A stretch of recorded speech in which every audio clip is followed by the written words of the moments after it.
Hello students, तो आज हम कराने जा रहे हैं क्लास 11 कॉमर्स सब्जेक्ट अकाउंट्स और चैप्टर का नाम है फाइनल अकाउंट्स। ठीक है, फाइनल अकाउंट्स। कंपनी को जर्नल एंट्री बनाना पड़ता है, लेजर बनाना पड़ता है, ट्रायल बैलेंस बनाना पड़ता है। ठीक उसी तरीका से फाइनल अकाउंट भी बनाना पड़ता है। अब ये जरूरी क्यों है? फाइनल अकाउंट क्यों जरूरी है? क्योंकि फाइनल अकाउंट से कंपनी का कितना प्रॉफिट हो रहा है, कितना लॉस हो रहा है वो पता चलेगा, और कंपनी कहाँ स्टेबल करता है, कंपनी का एसेट्स कितना है, कंपनी का लायबिलिटी कितना है, ये सब पता होता है फाइनल अकाउंट से। अब फाइनल अकाउंट में हम लोग 3 अकाउंट बनता है। एक हो गया आपका ट्रेडिंग अकाउंट, एक हो गया ट्रेडिंग अकाउंट। अब ट्रेडिंग अकाउंट होता क्या है? ट्रेडिंग अकाउंट में हम लोग क्या लगाते हैं? ट्रेडिंग अकाउंट से हम लोग जितना भी डायरेक्ट एक्सपेंसेस इसमें इस्तेमाल करते हैं, जितना भी डायरेक्ट खर्चा, डायरेक्ट एक्सपेंसेस को ट्रेडिंग अकाउंट में डालते हैं। और ट्रेडिंग अकाउंट से निकलता क्या है? ट्रेडिंग अकाउंट से हमारे पास ग्रॉस प्रॉफिट और ग्रॉस लॉस निकलेगा। यानी कि ट्रेडिंग अकाउंट से हमारे पास या तो ग्रॉस प्रॉफिट आएगा, यानी कि कंपनी का या तो ग्रॉस प्रॉफिट या तो ग्रॉस लॉस निकलेगा। दोनों एक साथ में नहीं निकलेगा, लेकिन क्योंकि कोई भी कंपनी के या तो फायदा होगा या तो लॉस होगा, एक साथ फायदा लॉस नहीं बोल सकता। ठीक है, तो ट्रेडिंग अकाउंट। उसके बाद आता है पीएल अकाउंट। फॉर्मेट बताएंगे थोड़ा देर पहले। पीएल अकाउंट से हम लोग क्या निकालते हैं? पीएल का मतलब होता है प्रॉफिट एंड लॉस अकाउंट। अब प्रॉफिट एंड लॉस अकाउंट से हम लोग कंपनी का नेट प्रॉफिट या और नेट लॉस निकलता है।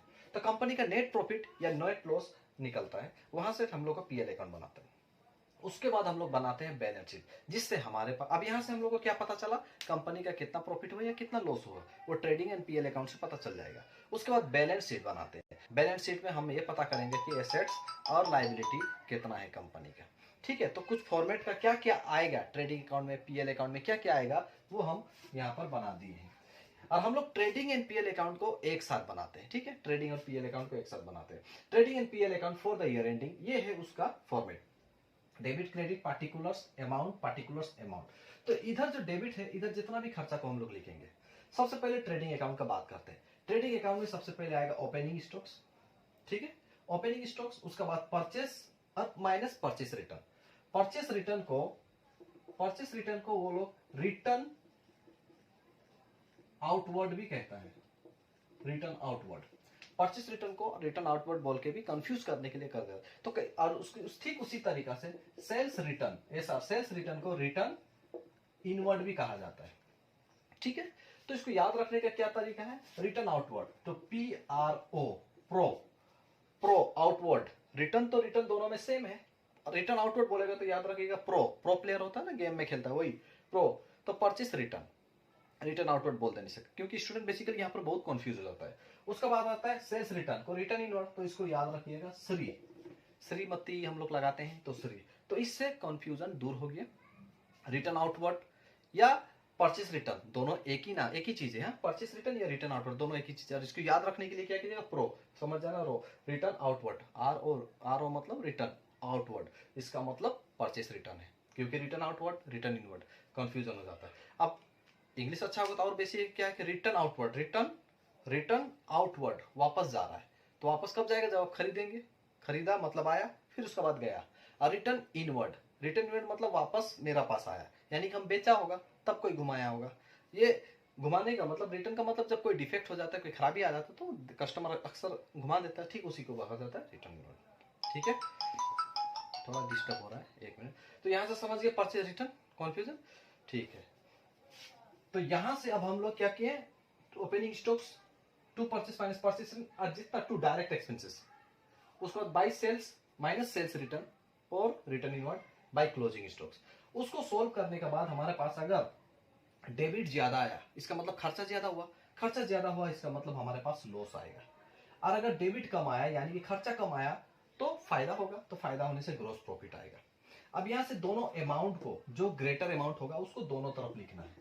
ग्रेटर अमाउंट को, मान लीजिए इधर 7 लाख आया तो 7 लाख इधर लिखना है, 7 लाख ये पूरा लिखना है, ये हम शॉर्ट फॉर्म में बता रहा है, ऐसा नहीं होगा। हाँ, 7 लाख। और अगर इधर 5 लाख आया, मान लीजिए पूरा सॉल्व करने के बाद 5 लाख आया, तो रिमेनिंग जो बचा, यानी कि इनकम हो गया 7 लाख, खर्चा हो गया 5 लाख, तो 2 लाख जो बचेगा वो क्या हो जाएगा, ग्रोस प्रॉफिट। तो 7 लाख को जो ग्रेटर अमाउंट होगा उसको दोनों तरफ लिखना है, ठीक है। और अगर इन केस इधर 7 लाख आया, मान लीजिए इधर 7 लाख आया है और इधर 5 लाख आया है, तो इधर हो जाएगा ग्रोस लॉस, क्योंकि खर्चा ज्यादा हुआ। कॉमन सेंस भी तो लगा सकता है ना, खर्चा if the expenses is more then there will be loss. तो ये है फॉर्मेट ट्रेडिंग अकाउंट में। अब बात करते हैं यहाँ पर डायरेक्ट एक्सपेंसेस होता क्या है। डायरेक्ट एक्सपेंसेस कैसे पता करेंगे कि हम लोग को डायरेक्ट एक्सपेंसेस है। अगर कोई भी एक्सपेंसेस परचेज से रिलेटेड हो, प्रोडक्शन से रिलेटेड हो, परचेज से रिलेटेड हो, प्रोडक्शन से रिलेटेड हो, मैन्युफैक्चरिंग से रिलेटेड हो, या इनवर्ड जैसे कैरेज इनवर्ड, हाँ, फ्राइट इनवर्ड, ये जितना भी इससे रिलेटेड समझ जाना वो डायरेक्ट एक्सपेंसेस है। या फिर रिलेटेड हो फैक्ट्री का खर्चा अगर होने से उसको हम लोग डायरेक्ट एक्सपेंस करते हैं, जैसे फ्यूल, ऑक्ट्री, ये सब फैक्ट्री का खर्चा है।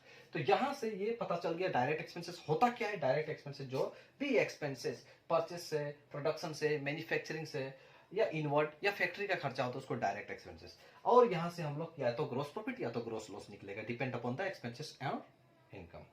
उसके बाद अगर ये ग्रोस प्रॉफिट आए तो ग्रोस प्रॉफिट को फिर हम लोग कैरी करते हैं बाय ग्रोस प्रॉफिट बोल के credit side of the PL account, और दोनों एक ही साथ बनेगा। हाँ, उसके बाद अगर ग्रोस लॉस आया तो हम लोग कैरी करेंगे टू ग्रोस लॉस बोल के।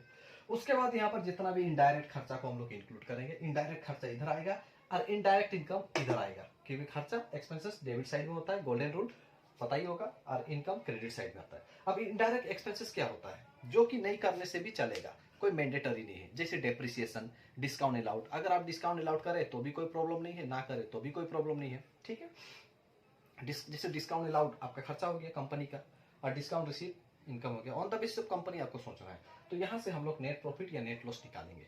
फिर इसको निकाल, यहां से हम लोग को कंपनी का क्या पता चला, कंपनी घाटा में है कि लॉस में है, कंपनी का कितना फायदा हुआ या कंपनी का कितना लॉस हुआ, ठीक है। अब what is gross profit. Gross profit में आपका इंक्लूसिव इनडायरेक्ट एक्सपेंसेस होता है, क्योंकि उस तब हम लोग इनडायरेक्ट एक्सपेंसेस को माइनस करते हैं, बाद हम लोग के पास नेट प्रॉफिट आता है, ठीक है। परचेस माइनस परचेस रिटर्न को हम लोग नेट परचेस बोलेंगे, सेल्स माइनस सेल्स रिटर्न को नेट सेल्स बोलेंगे। अब इसके बाद हम लोग बनाते हैं balance sheet.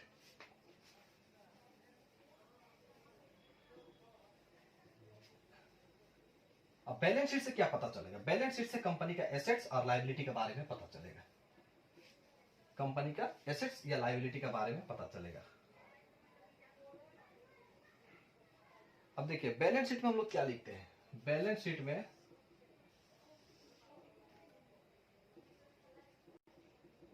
Balance sheet as on जो भी डेट होगा वो दे दीजिएगा, ट्रेडिंग लायबिलिटी लिखते हैं, इधर लायबिलिटी और इधर एसेट्स। इधर यहां पर कोई डेबिट और क्रेडिट नहीं होगा, हाँ, direct liability amount, assets amounts. अब इसका सिस्टम क्या है देख लीजिए, ऐसे तो बुक में दिया भी हुआ है। अब यहां पर क्या करेंगे, कंपनी का कितना लायबल है, कंपनी को कितना पेमेंट करना है, या कंपनी के पास कितना एसेट्स है उसका बारे में। लेकिन ट्रेडिंग और पीएल से कुछ चीज यहाँ पर आएगा। तो यहाँ पर सबसे पहले हम लोग कंपनी का जो कैपिटल लगाया हुआ है वो लिखते हैं, उसमें हम लोग नेट प्रॉफिट अगर आया तो उसको नेट प्रॉफिट को ऐड कर देते हैं, नेट प्रॉफिट एडजस्टमेंट इधर ही करते हैं, इधर अमाउंट लिख दे, एक ही बार डायरेक्ट यहाँ मत चला जाना। अगर लॉस हुआ तो नेट लॉस लिख के माइनस कर देगा। और ड्रॉइंग, अगर ड्रॉइंग होगा तो उसको भी हम लोग यहाँ पर माइनस करेंगे। उसके बाद जो भी अमाउंट होगा उसको हम लोग यहाँ पर लिखते हैं, कैपिटल प्लस नेट प्रॉफिट, या लॉस हुआ तो माइनस नेट लॉस, या ड्रॉइंग। ड्रॉइंग होता क्या है, ड्रॉइंग मतलब जैसे कि आपका इनकम टैक्स हो गया। अभी ड्राइंग भी कंफ्यूजन कर देता है, ड्राइंग में क्या क्या बेसिकली आता है। एक हो गया इनकम टैक्स, जब हम लोग पर्सनल खर्चा होता है, कंपनी का खर्चा नहीं, पर्सनल खर्चा होता है, उसको हम लोग ड्राइंग करते हैं। जैसे कि इनकम टैक्स हो गया, हाँ, हाउस होल्ड एक्सपेंसेस हो गया, हाउस होल्ड एक्सपेंसेस, ये सब ड्राइंग में चला जाएगा और वो कैपिटल से माइनस होगा, ठीक है। उसके बाद यहाँ पर लायबिलिटी क्या क्या होता है, जैसे क्रेडिटर, ठीक है, क्रेडिटर हो गया, लोन किसी से लिए हैं तो लोन लेना पड़ेगा, वो आएगा। ओवरड्राफ्ट या कोई आउटस्टैंडिंग मतलब दिया नहीं है, देना है, ठीक है, ड्यू है, ड्यू बोल सकते हैं। आउटस्टैंडिंग सैलरी हो या रेंट हो, कुछ भी हो सकता है, इधर आएगा। और इधर एसेट्स, अब इसको कोई कोई स्कूल में या कोई कोई बुक में ऐसा करते हैं, करंट एसेट्स और फिक्स्ड एसेट ऐसा करके भी कराया जाता है, या फिर डायरेक्ट एक ही बार कराया जाता है। ठीक है, तो हम डायरेक्ट एक ही बार कर देते हैं। फिक्स्ड एसेट और करंट से जानते हैं, current asset which can immediately change into cash, fix it will take time.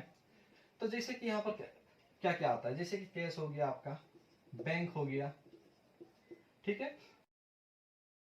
तो एडजस्टमेंट करना पड़ेगा। बैंक हो गया, जैसे machinery, land and building, debtor,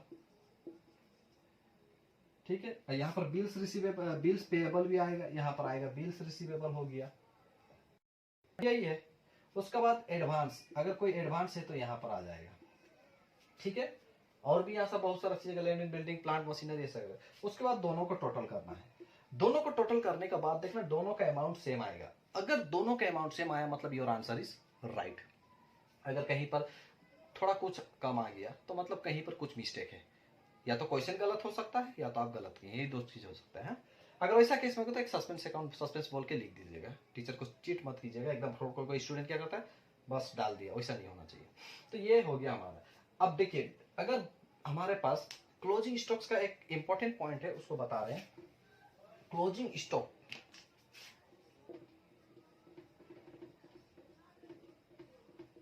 closing stocks अगर बैलेंस शीट का बाहर दिया है तो ये दो जगह आएगा, एक ट्रेडिंग अकाउंट में क्रेडिट साइड में आएगा, और दूसरा एसेट साइड में, यहाँ पर क्लोजिंग स्टॉक, ठीक है। याद रखना, अगर क्लोजिंग स्टॉक बैलेंस शीट का बाहर दिया है, एक्चुअली बैलेंस शीट का बाहर जो भी देता है वो दो बार आता है, एडजस्टमेंट कहा जाता है उसको, हाँ, फाइनल अकाउंट विद एडजस्टमेंट, उसमें भी थोड़ा बताएंगे, एक दो सम करेंगे तो समझ में आ जाएगा। अगर क्लोजिंग स्टॉक्स बैलेंस शीट का बाहर नहीं दिया है तो वो सिर्फ एक जगह आएगा, और वो होगा एसेट्स में, तब आपका ट्रेडिंग अकाउंट में नहीं आएगा। ये चीज को पॉइंट को नोट कीजिएगा, ठीक है। If closing stock is given inside the balance sheet then it will come only in the balance sheet. If closing stock is given outside the balance sheet, then it will come in two side. Number one, trading side, trading and PL account, credit side and balance sheet. तो इस करने के बाद यहाँ से आपका final account खत्म हो जाएगा, ठीक है।